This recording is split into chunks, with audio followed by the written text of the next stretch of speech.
Denmark's parliament has raised the Greenlandic flag in Copenhagen as a United States congressional delegation arrived for high-level talks with Danish lawmakers.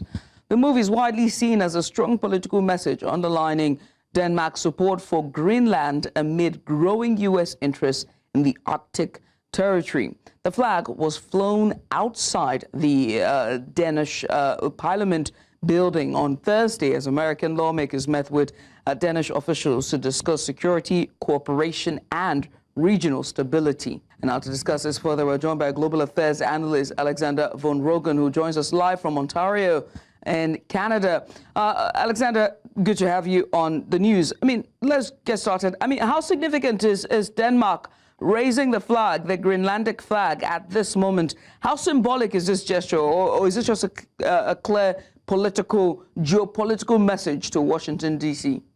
Alexander, we cannot hear you. Your device might be muted. My apologies. Please go ahead. It is symbolic, but the fact remains Denmark owns Greenland. Greenland has been self-governing since 2009, but it's still a part of Denmark.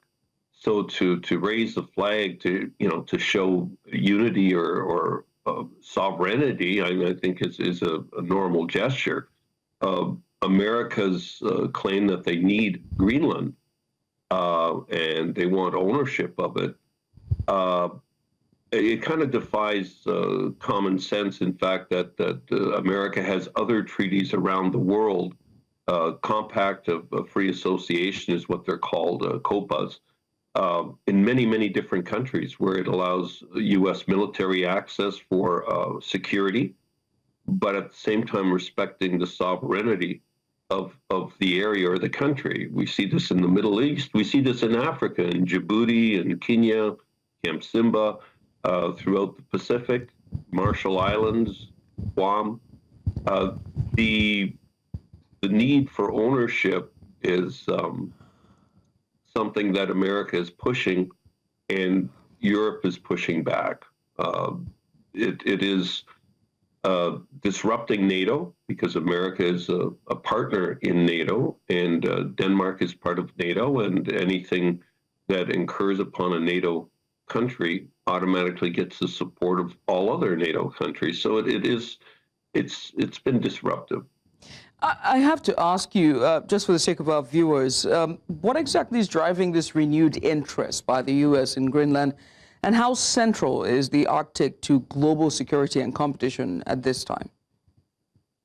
Well, it's key now because with climate change, the Arctic is opening up. The Northwest Passage, as weather, in addition to other freightways, have opened up new trade routes where the Chinese and the Russians have been having exercises for many years now. And it's a threat against the security of America, North America in particular. The U.S. ironically has had a base there since 1941, when Denmark had been invaded by Germany during the Second World War. And so they do have an existing base there, although there's only about 200 soldiers left.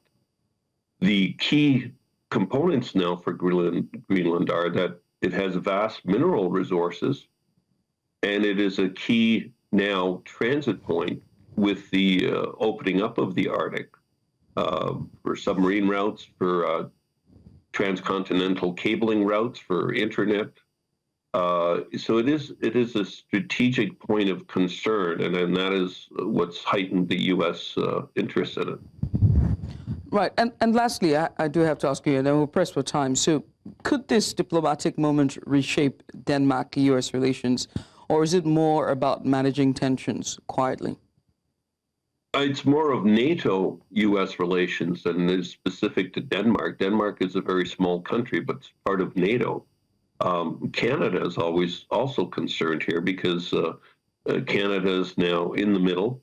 It has a vast Arctic region as well, which requires security and defense. So I think you're going to see a proliferation of NATO countries coming in. In fact, symbolically, France has sent 15 soldiers, Germany 13, Sweden 2, Norway 3, to show support for Greenland as part of the NATO treaty.